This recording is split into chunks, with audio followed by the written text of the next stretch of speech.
Hello दोस्तों, मेरा नाम है उत्कर्ष पांडे और इजी स्टडी में आपका स्वागत है। तो आज हम लोग देखने वाले हैं एक बहुत ही इंपॉर्टेंट टॉपिक कॉन्स्टिट्यूशन का, संविधान सभा। संविधान सभा देखेंगे मतलब कॉन्स्टिट्यूशन असेंबली समझेंगे। इससे कितना इंपॉर्टेंट क्वेश्चन बनता है एग्जाम में, सब हम आपको एकदम शॉर्ट कंपाइल करके बढ़िया से बताएंगे। और संविधान सभा तो ऐसे बहुत बहुत पढ़ने को, अगर संविधान सभा पूरा पढ़ने जाइएगा अगर लक्ष्मीकांत से आप, तो आपको पूरा का पूरा भोर हो जाएगा लेकिन खत्म नहीं होगा। लेकिन हम लोग बढ़िया से समझेंगे कि शॉर्ट तरीके से क्या क्या क्वेश्चन बनता है। अपकमिंग एग्जाम जो भी एसएससी का आने वाला, रेलवेज का आने वाला, एनटीपीसी का है, जो भी अभी अपकमिंग एग्जाम है, अभी जीडी है, एमटीएस है, इन सब में संविधान सभा से जहाँ से क्वेश्चन बनता है वहाँ से हम लोग उठाए हैं और बढ़िया से पूरा टॉपिक को खत्म करेंगे, चैप्टर को, और बेस से समझ से जाएंगे। संविधान सभा, फिर संविधान, फिर कॉन्स्टिट्यूशन बना कैसे, फिर कॉन्स्टिट्यूशन में क्या क्या है, फिर पार्लियामेंट, प्रेसिडेंट, राष्ट्रपति, उपराष्ट्रपति, सब पढ़ेंगे लोग। मतलब पूरा कॉन्स्टिट्यूशन को भी हम लोग देखेंगे, यानी कि पॉलिटी के सेक्शन को भी हम लोग देखेंगे। ज्योग्राफी का वीडियो आया है हमारे चैनल पे, हिस्ट्री का भी एक दो वीडियो आया है, और अब इसका भी सिविक्स का भी, मतलब पॉलिटी का भी चैप्टर आ रहा है। तो सबका एक एक दो वीडियो लाएंगे और उसके बाद सारे का सारे एक डेप्थ में जाकर सब कुछ समझेंगे और सारा का जीएस खत्म करेंगे। तो संविधान सभा से हम लोग आज देखते हैं। कॉन्स्टिट्यूशन का ये टॉपिक था क्योंकि बड़ा कमेंट आ रहा था कि कॉन्स्टिट्यूशन से भी पढ़ाइए कुछ, तो संविधान सभा हमारा पहला बेस से स्टार्ट कर रहे हैं। संविधान सभा मतलब संविधान बनने का जो प्रक्रिया है, संविधान बनेगा, आज़ादी आने वाला है हमारे देश में। उस समय का बात को सोचिए कि चल क्या रहा है देश में, कि अब हमारे देश को आज़ादी मिलने वाला है, ऑलमोस्ट कुछ दिन बचा हुआ है, और अब हमारे देश को एक संविधान का जरूरत है, कि हमारा देश को एक रूल का जरूरत है कि अभी चलेगा कैसे। तो इसके लिए अंग्रेजों ने 1946 में कैबिनेट मिशन लाया। किसने लाया? अंग्रेजों ने लाया, कैबिनेट मिशन जिसे कहा जाता है। इसके तहत ही सोचा गया कि एक कैबिनेट बैठेगी, एक कॉन्स्टिट्यूशन असेंबली जैसा कुछ बने। तो कैबिनेट मिशन 1946 में आया और जुलाई में 1946 में संविधान सभा बन गया। जुलाई में 1946 में संविधान सभा बना। ठीक है, क्वेश्चन देखिए, जो मैं आपको टॉपिक लिखा हूँ पढ़ाऊंगा अभी इस छोटे से वीडियो में, संविधान सभा से यही से क्वेश्चन पूछता है, इसी का इर्द गिर्द घूमता है पूरा का पूरा, समझे? तो बढ़िया से बिना स्किप किए पूरा का पूरा टॉपिक को समझिए और याद कीजिए। एक एक पॉइंट में इंपॉर्टेंट जो रहेगा उसी को पढ़ाऊंगा और वही एग्जाम में पूछता है। देखिए, कैबिनेट मिशन कौन लाया था? 1946 में आया था, ब्रिटिश लोग के द्वारा लाया गया था। क्वेश्चन पूछता कब आया था कैबिनेट मिशन? 1946 में आया था। जुलाई 1946 में संविधान सभा बन गया। और जब संविधान सभा बन गया तो इसमें मेंबर्स होंगे। तो इसमें मेंबर्स कहाँ से थे, कौन कौन थे, कितने कितने थे, इसको देख लेते हैं।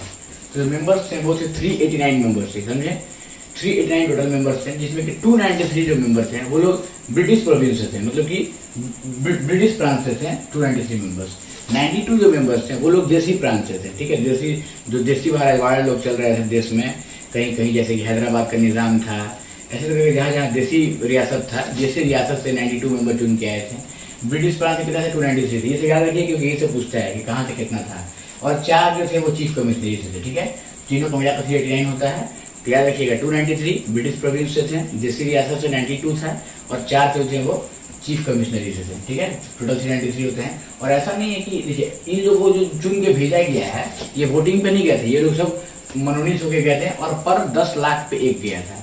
जनसंख्या के आधार पर भेजा गया था कि 10 लाख पे एक कैंडिडेट जाएगा। ठीक है, पर 10 लाख पे एक को भेजा गया था और 389 मेंबर वहाँ पे संविधान सभा में पहुंचे थे। ठीक है, और 389 में कहाँ से कौन थी आप देख लीजिएगा बढ़िया से, क्योंकि इसको याद रखना है, पूछता है सवाल।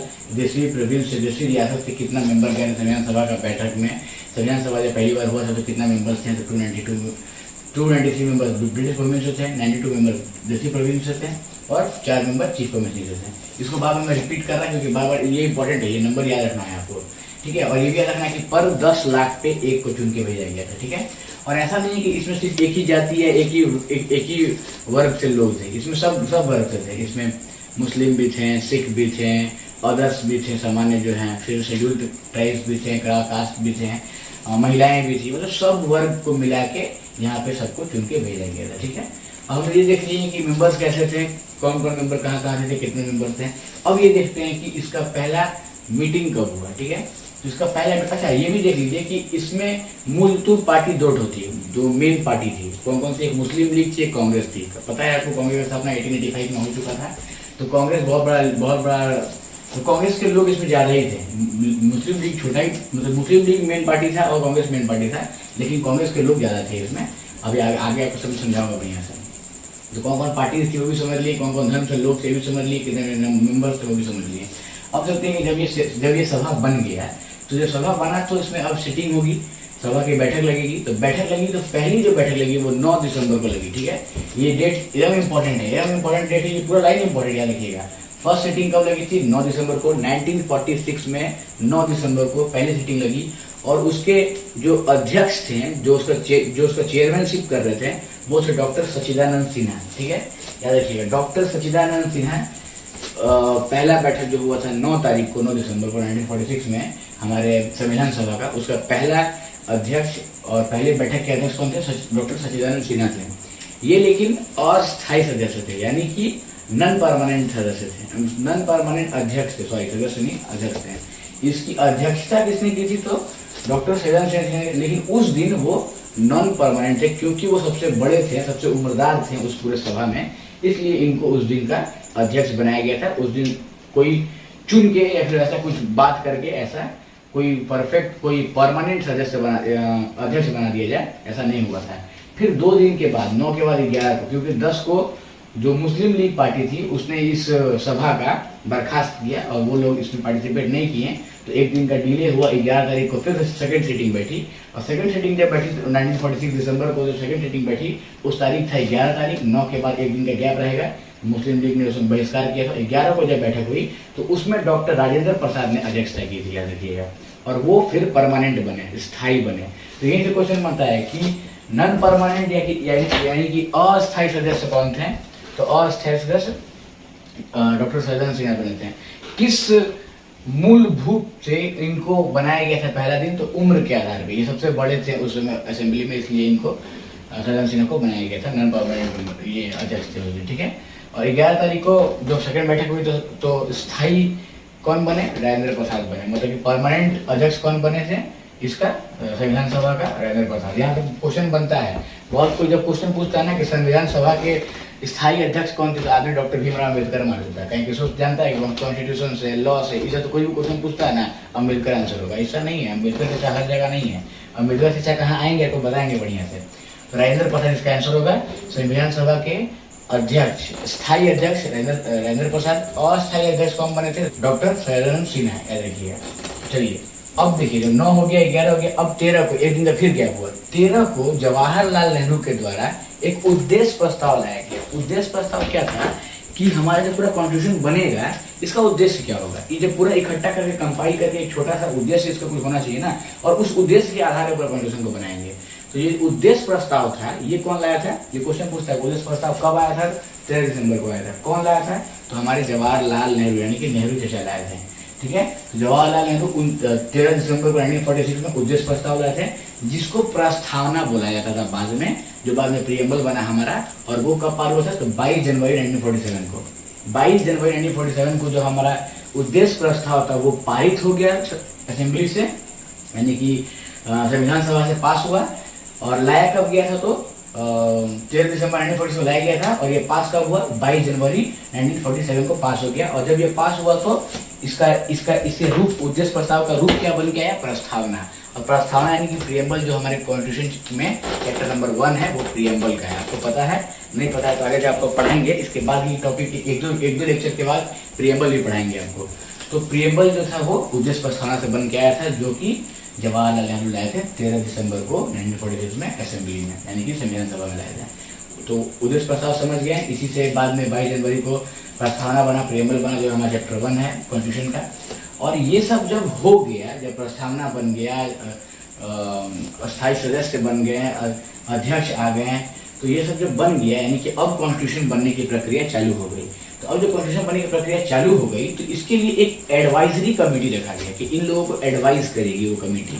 तो उस एडवाइजरी कमेटी के जो अध्यक्ष थे उससे भी सवाल पूछता है। उससे क्या सवाल पूछता है कि एडवाइजरी कमेटी के सदस्य उस समय वो जो बनी थी संविधान सभा, उसके जो सलाहकार समिति थी उसके अध्यक्ष कौन थे? तो BN राव जी उसके अध्यक्ष थे, ठीक है।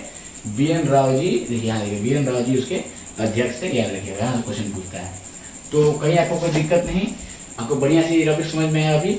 तो चलिए आगे बढ़ते हैं और समझते हैं कि BN राव जी के बारे में हमने समझ लिया कि वो सलाहकार समिति के अध्यक्ष थे। और हम लोग और समिति जो बनी थी संविधान सभा के बनने के लिए, सलाहकार समिति जो बनी थी कि सलाह देगी इस संविधान सभा को, लेकिन संविधान सभा जब बनने के लिए स्टार्ट हो गई तो उस संविधान को बनाने के लिए और संविधान सभा को चलाने के लिए 13 कमेटी बनी, समझे। वो 13 कमेटी अलग अलग बनी। तो 13 कमेटी से क्वेश्चन नहीं बनते, लेकिन जिनसे क्वेश्चन इंपॉर्टेंट बनते हैं वो हम लोग डिस्कस करेंगे यहाँ पे। तो ये पहले इंपॉर्टेंट क्वेश्चन यही है कि कितनी कमेटी बनी थी, तो 13 कमेटी बनी थी, ठीक है। और 13 कमेटी जो बनी उसमें संचालक कमेटी इंपॉर्टेंट थी। तो संचालक कमेटी उसे आप मत देखिए, आप बढ़िया से खाली मेरे वर्ड सुनिए, आप समझिएगा।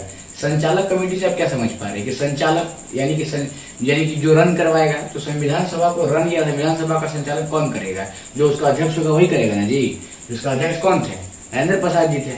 तो संचालक सभा के अध्यक्ष कौन थे, राजेंद्र प्रसाद। याद रखिए, क्वेश्चन पूछता है कि संविधान सभा के जो कमेटी बनी थी उसमें जो संचालक समिति बनी थी उसके अध्यक्ष कौन थे, तो डॉक्टर राजेंद्र प्रसाद थे।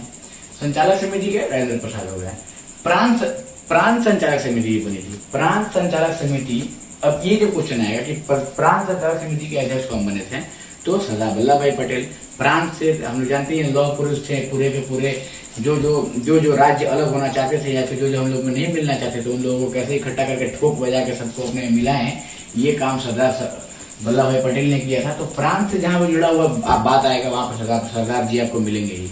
तो प्रांत संचालक समिति के अध्यक्ष कौन थे, प्रांत को कैसे रन करवाना, प्रांत को कैसे गवर्न करना, प्रांत को कैसे एक मिला के चलना है, इस सबको संचालक कौन कर रहे थे, तो सरदार पटेल जी। ये आपको पता है, प्रांत से आप समझ पा रहे हैं।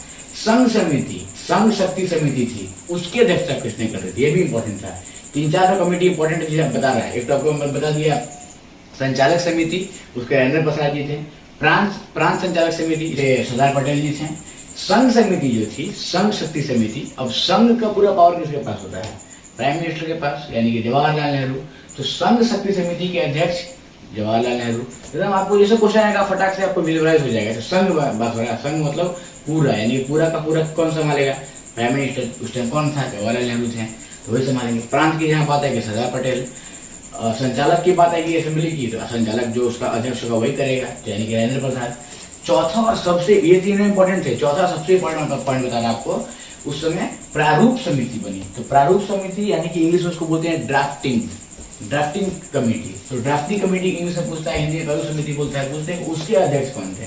तो प्रारूप समिति और ड्राफ्टिंग कमेटी दोनों एक ही है, इंग्लिश में हिंदी में। तो इसका जो अध्यक्ष थे वो थे B.R. अम्बेडकर। और B.R. अम्बेडकर चाहे यहाँ है, आदमी इनको कहीं भी कर देता है रिलेट कि बस ये कॉन्स्टिट्यूशन से क्वेश्चन पूछ रहा है ना, अम्बेडकर आंसर होगा, ऐसा नहीं है। अम्बेडकर कहाँ है, B.R. अम्बेडकर जी कहाँ है, ड्राफ्टिंग कमेटी के अध्यक्ष हैं। और ड्राफ्टिंग कमेटी में भी 7 मेंबर थे, और 7 मेंबर में एक अध्यक्ष ये भी थे, यानी कि 6 मेंबर और 7वां अध्यक्ष ये थे, यानी कि 7 मेंबर की कमेटी थी ड्राफ्टिंग कमेटी। याद रखिए कि कितने मेंबर की कमेटी थी, 7 मेंबर की। और इसके अध्यक्ष कौन थे, इसके अध्यक्षता किसने की, तो B.R. अम्बेडकर जी ने। और इसीलिए इनको, क्योंकि ड्राफ्टिंग पूरा का पूरा कॉन्स्टिट्यूशन का ड्राफ्ट कैसे होगा, ये पूरा ड्राफ्ट कैसे बनेगा, पूरा का पूरा इसका स्ट्रक्चर कैसे रेडी होगा, ये सब कुछ इसमें कहाँ से कौन से देश से कैसे ड्राफ्ट करके जोड़ना है, सारे के सारे लॉज को, सारे के सारे एक्ट्स को, सारे के सारे टर्म्स को, ये सब का सब काम B.R. अम्बेडकर जी ने किया था। इसलिए इनको पूरे के पूरे कॉन्स्टिट्यूशन का, पूरे संविधान का निर्माता का संज्ञा दिया गया है। समझ पा रहे हैं बढ़िया से। तो ड्राफ्टिंग कमेटी के अध्यक्ष कौन थे, या प्रारूप समिति के अध्यक्ष B.R. अम्बेडकर। अब समझिए कि ये जो इतनी बड़ी कमेटी, इतने लोग की कमेटी और इतने बड़े संविधान को लिखने के लिए समय कितना लगा था, तो समय लगा था इसमें 2 साल 11 महीने 18 दिन, ठीक है। 2 साल 11, देखिए 2 साल 11 महीने।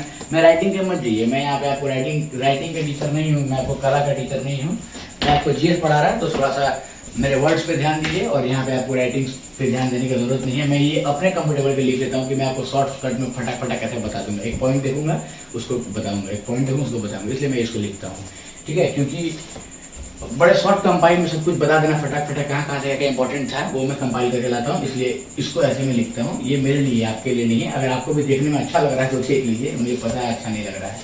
तो खैर, तो टाइम टेकन कितना था इसको पूरा ड्राफ्ट करके बनाने में, 2 ईयर 11 मंथ और 18 डेज लगे थे पूरे के पूरे हमारे संविधान को बनाने में। इतना लंबा समय क्यों लग गया भाई, तो इतना लंबा समय लगेगा ही नहीं जी। हम लोग 200 साल से गुलाम थे, हम लोग को एक बहुत स्ट्रॉन्ग कॉन्स्टिट्यूशन चाहिए था, बहुत स्ट्रॉन्ग ऐसा रूल्स चाहिए था जो कि हम लोग बहुत स्ट्रिक्टली फॉलो करें और फिर बार बार उसको ब्रीच ना, बार बार उसको तोड़ा ना जाए। समझ पा रहे ना आप, इसलिए इतना समय लगा और पूरा ठोक बजा के कहा जाता है कि ये अम्बेडकर जी ने क्या रापचिक काम किया था, मतलब कि समझे कि 100 देश का भ्रमण करके 100 देश का खंगाला पूरा का पूरा कॉन्स्टिट्यूशन, और उसमें के खंगाल के पूरा बढ़िया सा निकाला, और तब जाके इन्होंने रेडी किया। और पूरे के पूरे दुनिया का सबसे बड़ा डेमोक्रेसी हम लोग हैं, इस पर गर्व होता है हम लोग को। हम लोग ने बढ़िया से संचालन किया है, और हमारे जो पूर्वज थे अम्बेडकर जी लोग, ये लोग जितने भी बुद्धिजीवी लोग का नाम ले रहे हैं, ये सब मिलके एक बड़ा दृढ़ संकल्प किया लोग कि हमारा देश इस तरह का होना चाहिए और इस तरह के वे में आगे बढ़ना चाहिए। और कुछ हद तक क्या समझिए कि 100% सफल रहे हैं वो लोग, क्योंकि हमारा आज भी हमारा देश उसके बाद से कभी अखंड टूटा नहीं। तो चलिए देखिए, तो कितना समय लगा समझ लीजिए हम लोग। अभी जब 2 साल 11 महीना 18 दिन लगा, तो फिर ये जब बन के रेडी कब हुआ, तो 26 नवंबर 1949 को, 1949 को 26 नवंबर 1949 को ये पारित हुआ या फिर अंगीकृत हुआ। ये क्वेश्चन इंपॉर्टेंट है, याद रखिएगा। बोलता है कि संविधान हमारा बन के रेडी कब हुआ, ठीक है। लागू कब हुआ और रेडी कब हुआ, दोनों में अंतर है। तो रेडी कब हुआ, तो 1949 26 नवंबर को, और फिर ये रेडी कब होगा, तो रेडी हो जाएगा आपको यहाँ पे दिखेगा 26 जनवरी 1950, जब हम रिपब्लिक डे मनाते हैं, जब ये लागू हुआ था, ठीक है। और जब ये मतलब कि अंगीकृत हुआ था, जब ये बन के रेडी हुआ था, तब उसी समय से कुछ अनुच्छेद काम कर रहे थे, कुछ इसके आर्टिकल्स लागू हो गए थे, जैसे कि सिटीजनशिप के आर्टिकल्स लागू हो गए थे, कुछ सब नहीं, कुछ। और पूरा का पूरा लागू कब से हुआ था, 1950 से 26 जनवरी का। और जब ये रेडी हुआ था, तो इसको 284 मेंबर्स ने साइन करके इसको अप्रूवल दिया था। तो कितने, ये पूछता है कि कितने मेंबर ने साइन करके हमारे संविधान को अप्रूवल दिया था उस समय असेंबली में, तो 284 मेंबर्स ने साइन करके अप्रूवल दिया था 26 नवंबर 1949 को। और 26 जनवरी 1950 को ये लागू किया गया, जब हम रिपब्लिक डे मनाते हैं। लागू कब हुआ समझ गए, पारित कब हुआ था, बंद कब गया था, कितने मेंबर थे, 284 मेंबर साइन किए थे। और यहाँ सब कुछ हम समझ कौन कौन संचालक समिति थे, जो प्रांत समिति, तो संघ समिति के कौन कौन मेंबर थे, कौन कौन अध्यक्ष थे, ये सब भी हम लोग समझ लिए।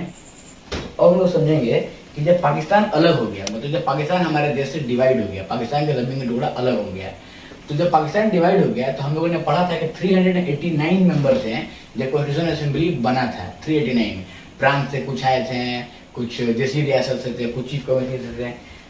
तो जब 289 मेंबर जो थे, अब वो कम हो गया और 299 मेंबर बचे। मतलब डिवाइड के बाद, पाकिस्तान को हमारे देश से अलग होने के बाद मेंबरशिप कम हो गई हमारे संविधान सभा की, और वो कितनी बची, 299। ये याद रखिएगा, पूछता है कि डिवाइड के बाद कितने मेंबर हमारे संविधान सभा के मेंबर थे, तो 299, ठीक है। और ये सब के सब कैसे आए गए थे, मैंने आपको पहले ही बताया था, ये सब के सब चुन के वोटिंग के आधार पर नहीं गए थे, सब के सब मनोनयन के आधार पर गए थे, ठीक है। तो इन सब को ऐसे ही चुन के भेजा गया था, और हर 10 लाख पे आपको एक, मैंने पहले बताया था, वही फंडा लगा था वहाँ पे। अभी मेंबर्स कम हो गए थे यहाँ पे, क्योंकि पाकिस्तान अलग हो गया था हम लोग से, ठीक है। और मनोनयन के आधार पे एक क्वेश्चन पूछता है यार, कि भीमराव अम्बेडकर से पूछता है कि भीमराव अम्बेडकर किस राज्य से चुन के गए थे, ठीक है। तो ये बंगाल राज्य से, बंगाल प्रांत से चुन के गए थे भीमराव अम्बेडकर असेंबली में। संविधान सभा में हर कोई चुन के पहुंच रहा था ना जी। तो भीमराव अम्बेडकर कहाँ से पहुंचे थे, ये क्वेश्चन पूछता था। भीमराव अम्बेडकर हमेशा कॉन्स्टिट्यूशन में भीमराव अम्बेडकर हमेशा आपको दिखते रहेंगे, इसलिए मैक्सिमम बच्चा लोग इनका हर जगह पे यही आंसर मार देता है। ऐसा मारना नहीं है, बहुत जगह राजेंद्र प्रसाद होंगे, या फिर मतलब कि पढ़ के मारना है, अंदाजा नहीं मारना है, और क्या है। तो भीमराव अम्बेडकर बंगाल से थे, याद रखिएगा। और अब संविधान जब पूरा रेडी हो गया, अब पूरा बन गया, इतना साल लगा, इतना लोग लगा, सब बन गया, तो संविधान में क्या क्या है वो थोड़ा देख लेते हैं। और पूरा फिर वो जो है उसको हम लोग आगे टॉपिक में डिस्कस करेंगे, कोची कहाँ से लिया गया है और कैसे क्या क्या है। पूरे संविधान में 395 अनुच्छेद थे। मैं तब की बातें कर रहा हूँ जब संविधान बनकर रेडी हुआ, ठीक है। तो 395 अनुच्छेद थे, 22 भाग थी, यानी 22 पार्ट था, और 8 अनुसूचियां थी, 8 अनुसूचियां थी। लेकिन अब पूछता है कि, अब क्वेश्चन पूछता है कि संविधान, क्योंकि अब जो है नाउ 12 अनुसूचियां हो चुकी है। ये सब वैसे 395 है, भाग जो है वो 22 का 22 ही है, लेकिन जो अनुसूचियां हैं वो 8 से 12 हो चुकी है, यानी 4 बढ़ चुके हैं। तो अब पूछता है कि संविधान सभा जब बनी थी तो अनुसूचियों की संख्या कितनी थी, तो 8, अभी कितनी है, 12, ठीक है। ये बात याद रखिएगा, यहाँ क्वेश्चन बनता है, इंपॉर्टेंट जगह है ये। तो ये पूरा का पूरा संविधान सभा से जितना इंपॉर्टेंट क्वेश्चन बन सकता था, जो हमेशा रिपीट करता है, पिछले 10 साल में एसएससी में भी यहाँ से क्वेश्चन आया है कि कितने समय में बना था, ये क्वेश्चन आया है। ड्राफ्टिंग कमेटी के अध्यक्ष कौन थे, तो वो भीमराव अम्बेडकर जी थे, यहाँ से क्वेश्चन आया है। और पूरे के पूरे संविधान सभा मेंबर कितने थे स्टार्टिंग में, तो वहाँ पे आपको 389 मेंबर थे, ये भी क्वेश्चन आया है। तो जितना क्वेश्चन आता है और रिपीट होता है, इसी में से आता है। तो बढ़िया से इसको समझ लीजिए, एक दो बार वीडियो को रिपीट कर लिया आपको समझ में आ जाएगा। संविधान सभा हमारा खत्म हो गया। अब नेक्स्ट टॉपिक हम लोग संविधान के स्रोत पढ़ेंगे या प्रस्तावना पढ़ेंगे, देखते हैं। लेकिन बेसिक से स्टार्ट करते करते पूरा का पूरा संविधान को, पूरा का पूरा सिविक्स पॉलिटी को खत्म करेंगे। चलिए, आशा करते हैं आप सबको समझ में आया होगा। अगर समझ में नहीं आया है तो आपको जो भी प्रॉब्लम इसमें आई है, आप कमेंट बॉक्स में अपना क्वेश्चन ड्रॉप करें, आपको वहां भी बढ़िया से बता दूंगा। फिर मिलते हैं। जय हिंद, जय भारत।